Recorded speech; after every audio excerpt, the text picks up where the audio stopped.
Good afternoon. I think it's November 11th today. Things are starting to warm up. Actually just moving some of these calves. These are some of the replacement heifers. Moving them over to the next paddock here, or next strip, I guess. I'm just strip grazing these.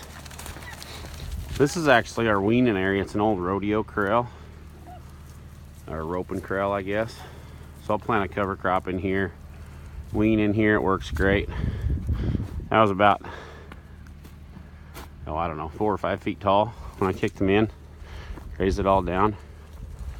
So this is one strip. I would have grazed a little tighter than we'd have liked.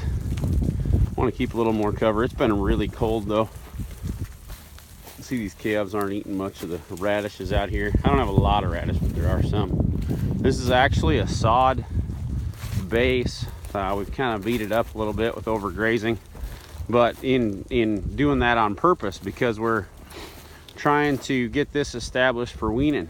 So you can see this is where the fence was. These calves are just starting to go in there.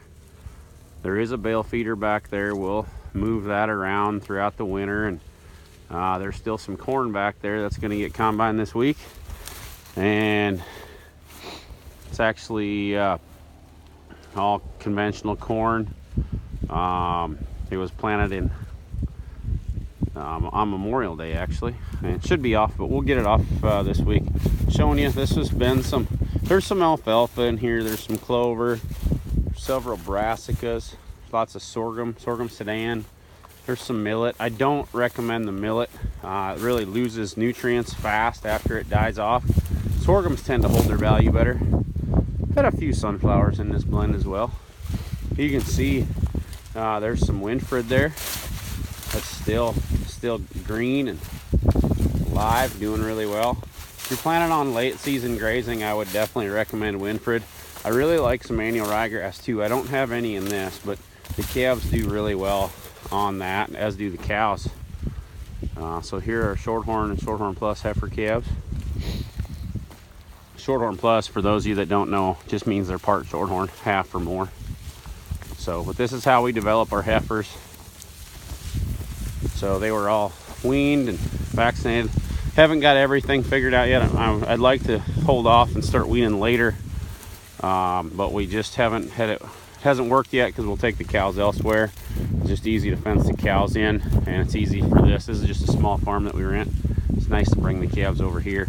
Used to bring all the calves here, and we've done some weight gain tests following weaning.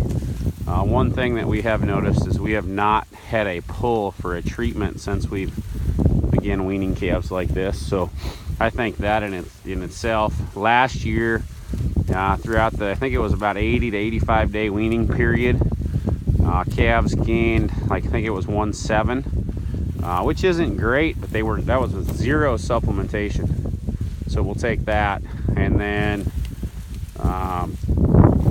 yeah, it was cost of gain was really low. Actually, profit per acre was I can't remember. I had penciled it all out. It was actually better than the corn was. So we'll take that. And that was figuring 1 cutting of oat pea hay, and then come back with a mix like this just for grazing. Last year we grazed throughout that whole field. So anyways, just wanted to get you an update on how this stuff looks.